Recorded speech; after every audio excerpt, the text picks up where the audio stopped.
ইসলামী দল না করলে প্রকৃত মুসলমান হওয়া যায় না, এ ব্যাপারে ইসলাম কি বলে? ইসলামী দল করা কি বাধ্যতামূলক কিনা? নির্দিষ্ট দল না করলে কি মানুষ কাফের হয়ে যাবে? ভাই, এগুলো হলো বিভিন্ন আমাদের ভাই ব্রাদারদের বাড়াবাড়ি। বিভিন্ন ইসলামিক দলের কর্মীরা তারা তাদের মতো করে অনেক কথা বলেন, যেগুলো আসলে না কোরআন হাদিসে আছে, না তাদের দলের নেতারা তাদেরকে ভাই বলেন। এরকম অনেক ভাই ব্রাদার আছেন যারা এই ধরনের কথাবার্তা বলেন। একজন মুসলমান রাজনীতি সচেতন হতে হবে। ইসলাম এবং মুসলমানদের কল্যাণ কোন দিকে, অকল্যাণ কোন দিকে, এইটুকু বোঝার মতো ক্ষমতা একজন মুসলমানের মধ্যে থাকতে হবে, এবং তিনি ইসলাম এবং মুসলিমদের কল্যাণ, নিজের দেশ, মাটি, মানুষের কল্যাণ বিবেচনা করে তাকে সিদ্ধান্ত নিতে হবে। তার কোনো সিদ্ধান্ত এটা যদি কোনো খারাপ মানুষের বা ইসলাম মুসলমানদের প্রতি বিদ্বেষ পোষণকারী বা ইসলামের ব্যাপারে অমনোযোগী মানুষের এগিয়ে যাওয়ার পথকে উন্মোচন করে, সে আল্লাহর কাছে দায়ী থাকবে। এজন্য তার রাজনীতির সচেতনতা, তার মতামত এবং ভোট প্রদান, এগুলোর ক্ষেত্রে অবশ্যই দায়িত্বশীলতার পরিচয় একজন মানুষকে দিতে হবে। কিন্তু একই সাথে দাওয়াতি কাজ করার জন্য, ইসলামের প্রতি মানুষকে আহ্বান করার জন্য অনেক প্ল্যাটফর্ম আছে। ইসলামী দলগুলো সেরকম অনেকগুলো প্ল্যাটফর্ম, অনেকগুলো দল, অনেকগুলো প্ল্যাটফর্ম। কেউ কোনো প্ল্যাটফর্মকে বেশি উপযোগী মনে করে সে প্ল্যাটফর্মে তিনি কাজ করছেন, সেটা পলিটিক্যাল হতে পারে, নন পলিটিক্যাল হতে পারে। এটা আল্লাহর কাছে নাজাত পাওয়ার জন্য যথেষ্ট। মৌলিকভাবে মুসলিমদের যে মূল ধারা আছে, সেই মূল ধারা, সেই ধারার মধ্যে আবার বহু উপধারা, বহু প্ল্যাটফর্ম আছে।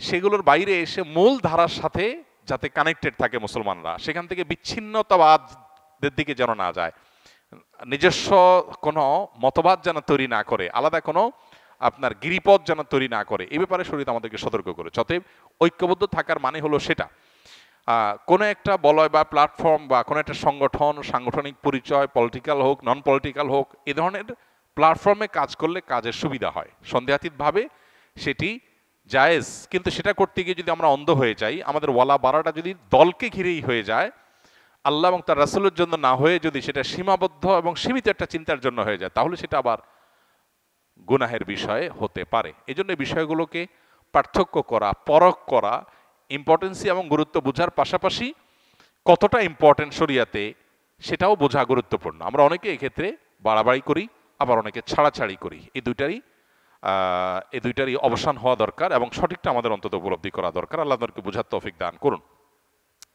মসজিদে না গিয়ে ঘরে 5 ওয়াক্ত নামাজ নিয়মিত পড়লে কি কাফের হয়ে যেতে হবে? বিস্তারিত জানতে চাই। যদি কেউ নামাজ নিয়মিত পড়েন, তিনি কাফের হবেন না ইনশাআল্লাহ। নামাজ তরক করার কারণে যে সমস্ত উলামা ইকরাম কাফের হওয়ার কথা বলেন, তাদের মতেও কাফের হবেন না। তবে হ্যাঁ, নিয়মিত যদি জামাত তরক করে সেটা ভয়াবহ, সেটা ওয়াজিব তরক করার মতো বিষয়। এবং ওই যে মুসলিমদের জামাতের সাথে থাকা, এই জন্য মূল জামাতের সাথে অংশগ্রহণ করে নামাজ পড়তে হবে। এমনকি মসজিদে ইমাম সাহেব বা মসজিদের লোকজন যদি কিছুটা বেদাতেও লিপ্ত থাকে, ইসলামের গণ্ডিতে খারিজ নাও হয়, বিকল্প পথ না থাকলেও জামাতের সাথেই মসজিদে হাজির হয়ে জামাতে নামাজ পড়া উচিত। হাজ্জাজ ইবনে ইউসুফ জালেম ছিল, তারপরও তার সাথে কিন্তু সাহাবা একরাম তার পিছনে নামাজ পড়েছেন। ওয়াহাবি ও সুন্নির মধ্যে পার্থক্য কি? এটা তো কমন একটা বিষয় আমাদের দেশে। সৌদি আরবের আব্দুল ওয়াহাব নজদির অনুসারী যারা, বিশেষ করে যারা বেদাত এবং শিরকের ব্যাপারে একটু বেশি কঠোর এবং সচেতন, আমাদের সমাজে তাদেরকে ওয়াহাবি বলে মানুষ চিনে। যদিও ওয়াহাবি হওয়াটা কারোর কাছে গৌরবের, আবার কেউ এটাকে গালি হিসেবে দেয়।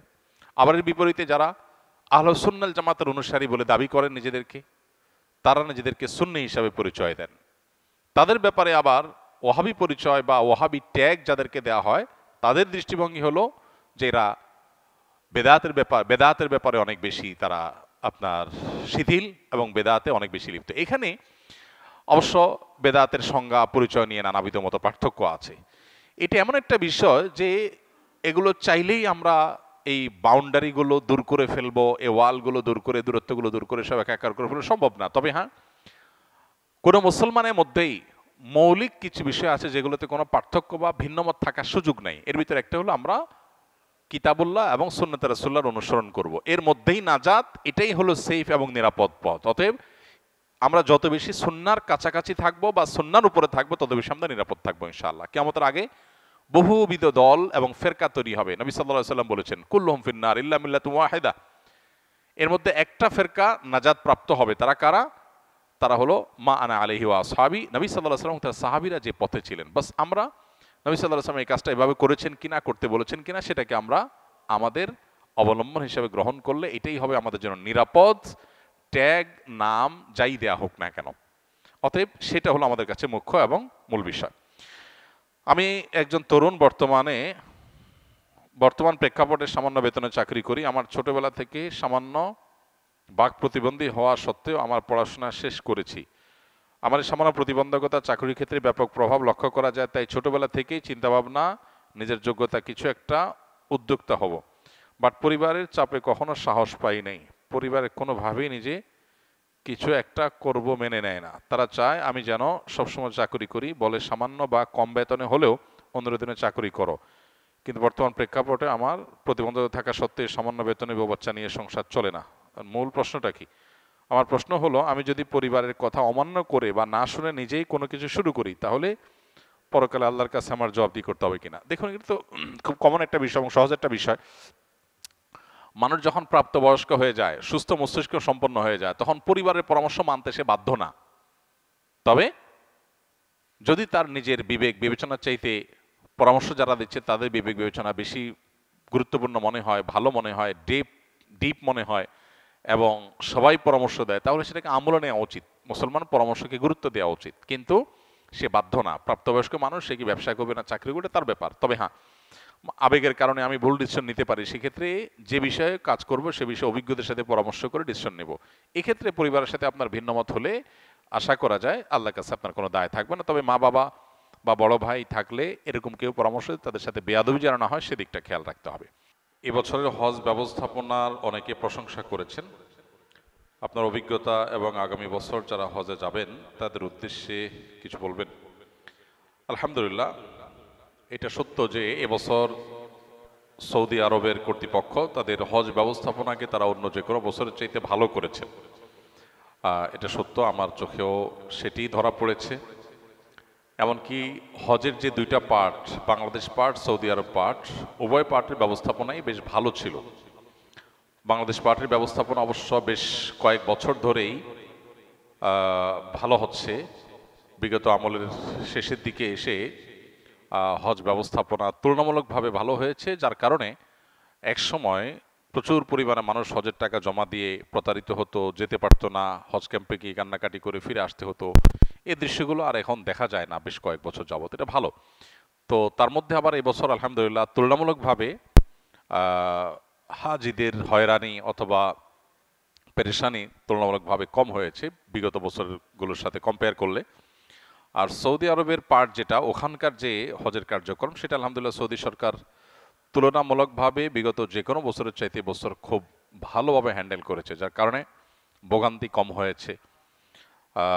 বিশেষ করে অতিরিক্ত গরমে ভিড়ে মানুষ মৃত্যুর যে হার, সেটা বেশ খানিকটা কম, অনেক কম, যার কারণে সব মিলিয়ে প্রশংসা করার মতো একটা পর্যায়ে আসছে। এবং এখান থেকে বোঝা যায় যে কর্তৃপক্ষ চাইলে হজ ব্যবস্থাপনাকে আরও সুন্দর করা সম্ভব, আরও সুষ্ঠু করা সম্ভব। তো আমরা আশা করব সেটা তারা অব্যাহত রাখবে এবং হজ যদিও কষ্টকর একটা সফর, তারপরও এটা যেন তুলনামূলকভাবে মানুষের জন্য কম কষ্টের হয়, তুলনামূলকভাবে মানুষের জন্য যেন সহনীয় হয়, সেই জন্য তারা যথাযথ ব্যবস্থা গ্রহণ করবেন। তারা আন্তরিক হলে এবং সিরিয়াস হলে আসলে আরও অনেক ডেভেলপমেন্ট করা সম্ভব। আল্লাহ তাদেরকে সেই তৌফিক দান করুক, আমরা দোয়া করি। এবং সামনের বছর যারা যাবেন বা অন্য যে কোনো বছর যারা হজে যাবেন, আমার পরামর্শ হলো যে জীবনে যখনই হজে যাওয়ার তৌফিক হবে ইনশাআল্লাহ, হজে যাওয়ার আগে যথাযথভাবে বারবার একাধিকবার প্রশিক্ষণ নেবেন। যত বেশি প্রশিক্ষণ নেবেন, জানবেন, শিখবেন এবং সময় দিবেন, তত বেশি ইনশাআল্লাহ হজটা সুচারুরূপে, সুষ্ঠুভাবে, সুন্দরভাবে সম্পন্ন করা সম্ভব হবে। আমরা অনেকেই সরাসরি হজে চলে যাই, প্রপার ট্রেনিং বা প্রশিক্ষণ নেই না। এর ফলে যেটা হয় যে দুঃখ নিয়ে আমাদেরকে ফিরে আসতে হয়, কারণ দেখা যায় বড় বড় মেজর ভুল করে আমরা চলে আসি। তো এই জন্য হজের সফর সহজ হওয়ার জন্য, পুরো সফরের কার্যক্রমগুলোকে সহজতর করবার জন্য প্রশিক্ষণের কোনো বিকল্প নাই। যারা অভিজ্ঞ, তাদের অভিজ্ঞতার আলোকে যে প্রশিক্ষণগুলো হয়ে থাকে, সে প্রশিক্ষণগুলো আমরা গ্রহণ করবো ইনশাআল্লাহ। আসুন্নাহ ফাউন্ডেশন থেকে প্রতি বছরই হজযাত্রীদের উদ্দেশ্যে প্রশিক্ষণ নিবেদন করা হয় এবং আলহামদুলিল্লাহ সে সমস্ত প্রশিক্ষণে হাজার হাজার মানুষ অংশগ্রহণ করে। যে এজেন্সিতে যাক না কেন, এই প্রশিক্ষণ আসুনা ফাউন্ডেশন থেকে সম্পূর্ণ ফ্রি উপস্থাপন করা হয়ে থাকে। অতএব যারা হজে যাবেন তারা ফাউন্ডেশন ট্রেনিং হোক বা অন্য কোনো ট্রেনিং হোক, সেই ট্রেনিংগুলোতে ইনভলভ হবেন এবং প্রশিক্ষণ নিয়ে যাবেন। ইনশাআল্লাহ আপনার ইবাদতটাও ফলপ্রসূ হবে, সফরটাও সহজতর হবে ইনশাআল্লাহ।